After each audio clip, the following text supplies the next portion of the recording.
Hello students, this is Dr. Manisha Saini, Assistant Professor in the subject of Zoology. In today's lecture, we are going to discuss the structure and function of chromosomes.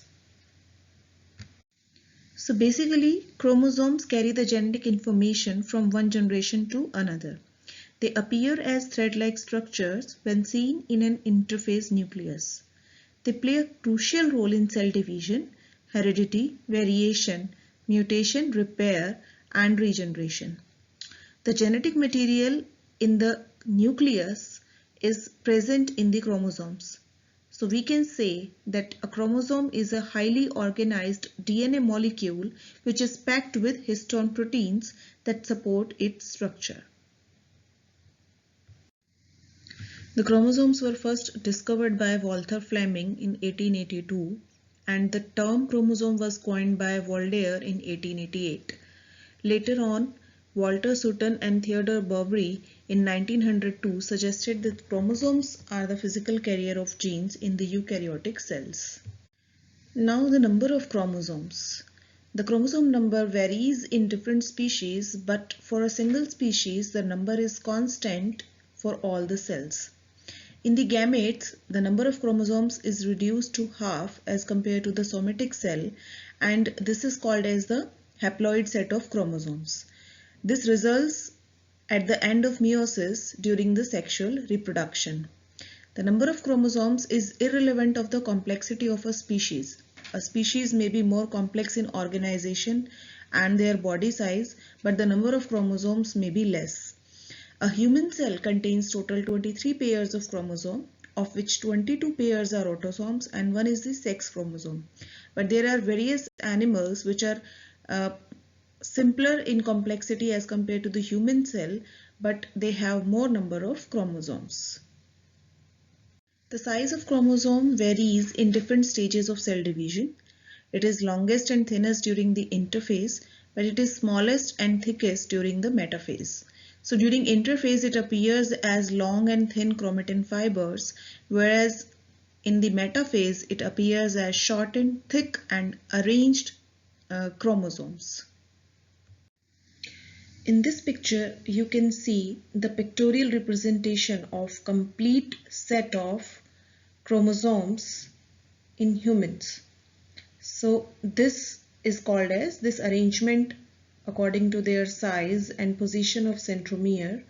This pictorial representation of complete set of chromosomes according to their size is called as karyotype.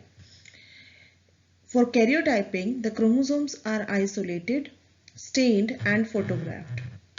This technique is useful in finding out any type of chromosomal abnormalities. So karyotyping of a species is also useful in the recognition of that species. Now let's discuss the chromosome structure.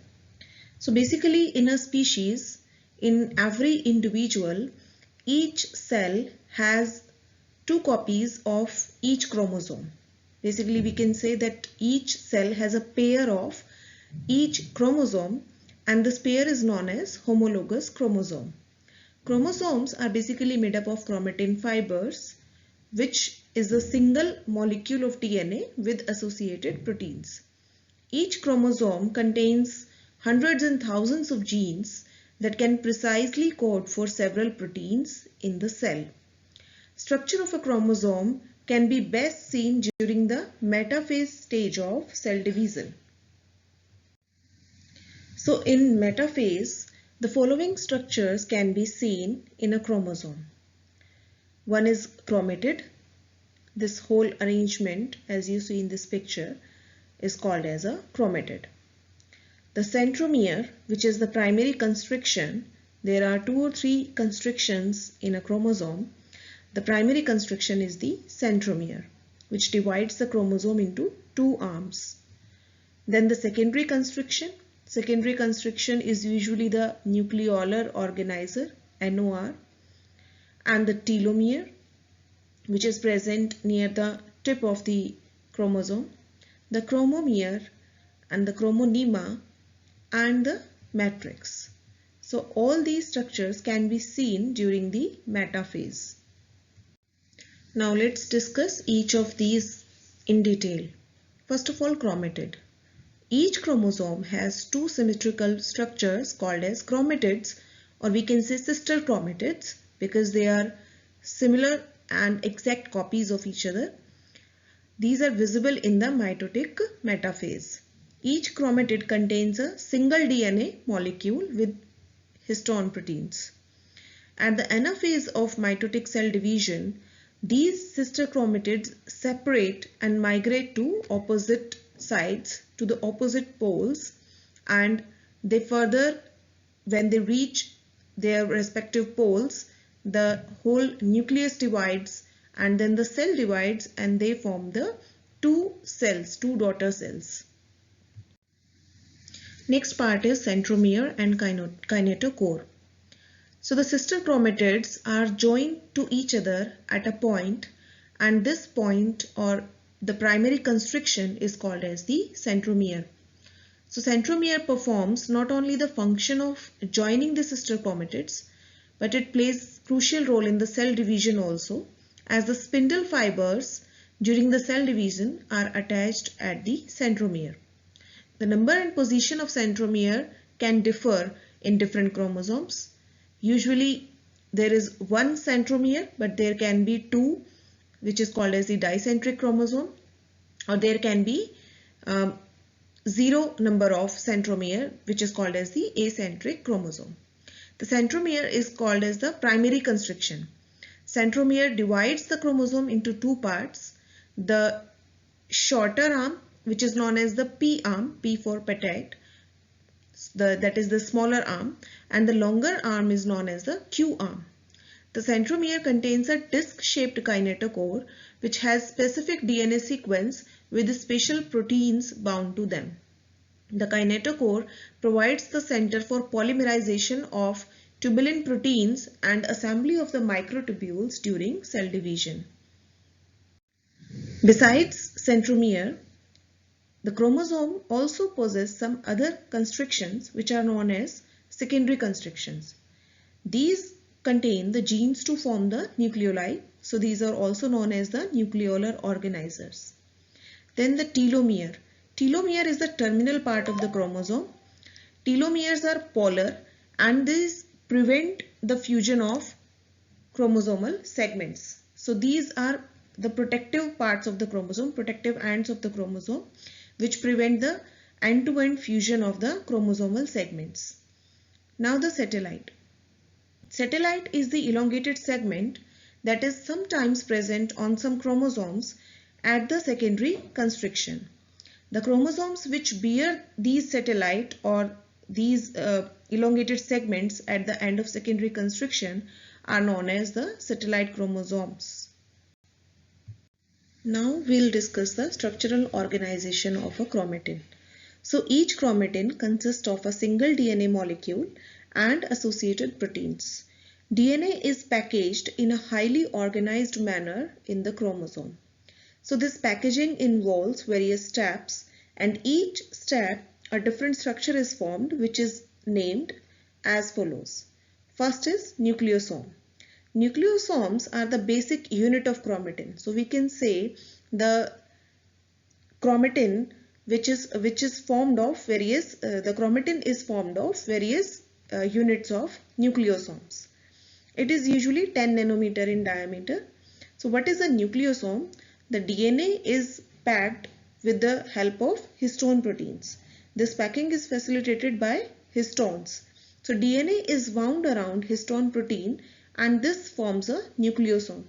So there are 5 types of histone proteins in the eukaryotic chromosomes, and these are named as H1, H2A, H2B, H3 and H4. So when DNA is wound around these histone proteins, this structure is called as a nucleosome and it is usually 10 to 11 nanometer in diameter. So this arrangement is also called as beads on a string arrangement.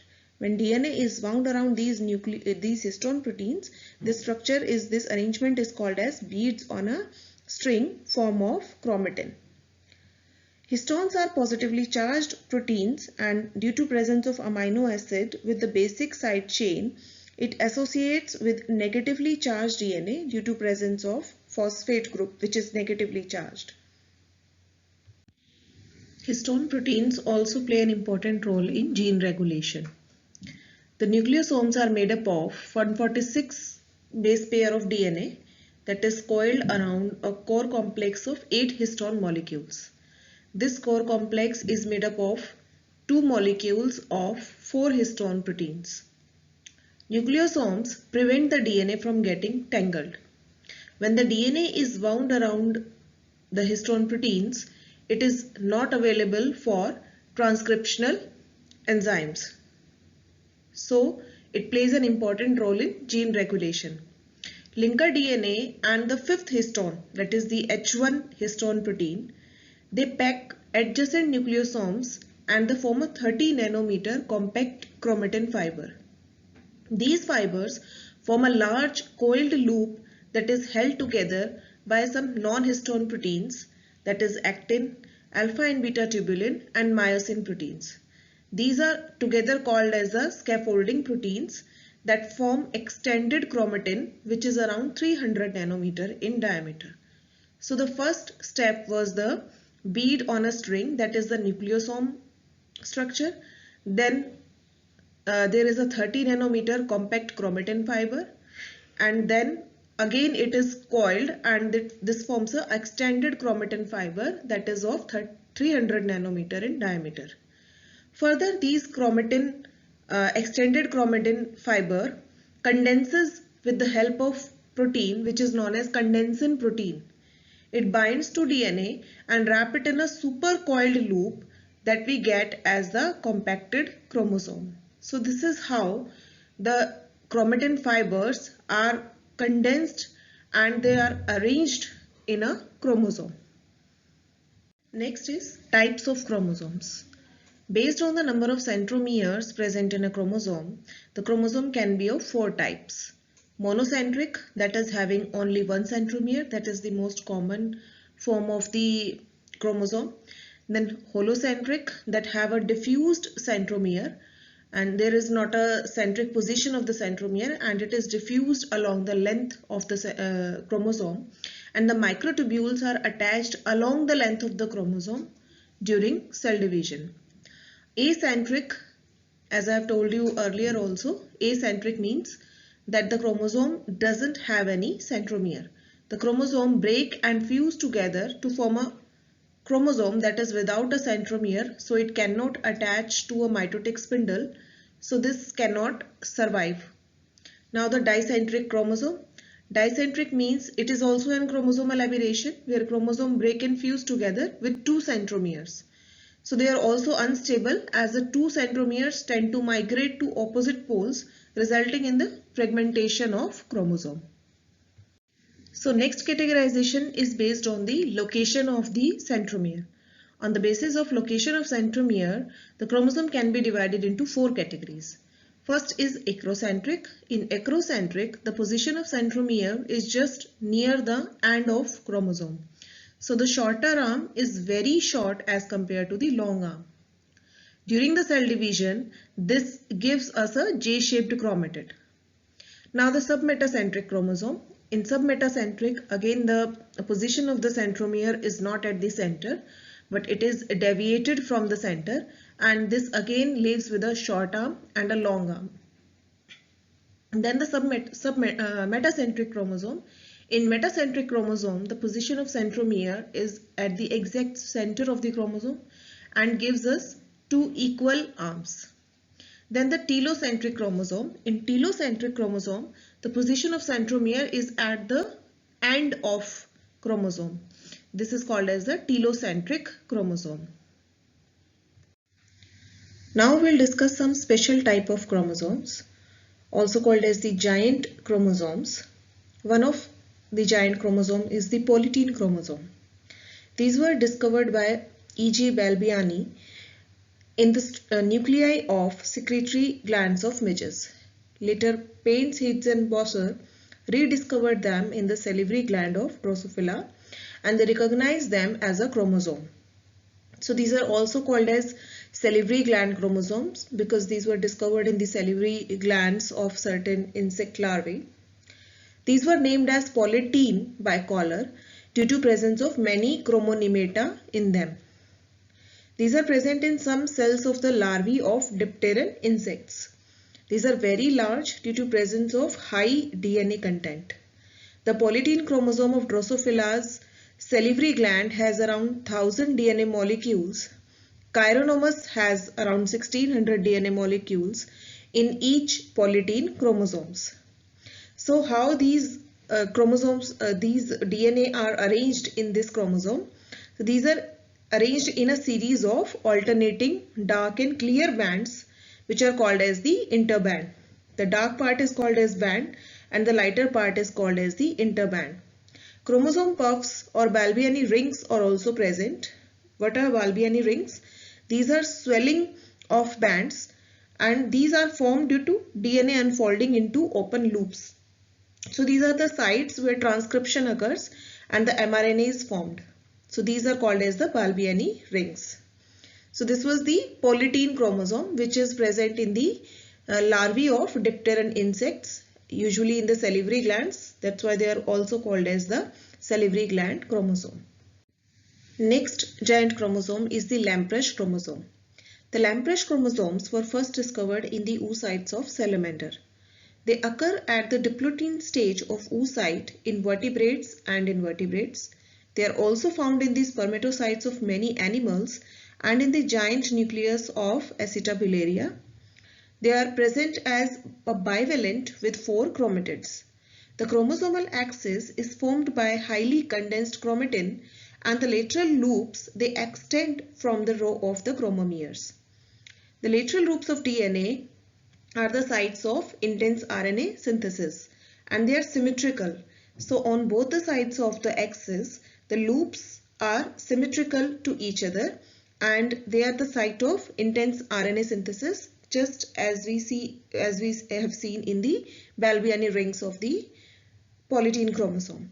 In the oocytes of salamander, there are around 10,000 loops per haploid set of chromosome. The centromere doesn't bear any loop. So the part where the centromere is present, no loops are formed. The chromosomes carry out multiple functions in a cell.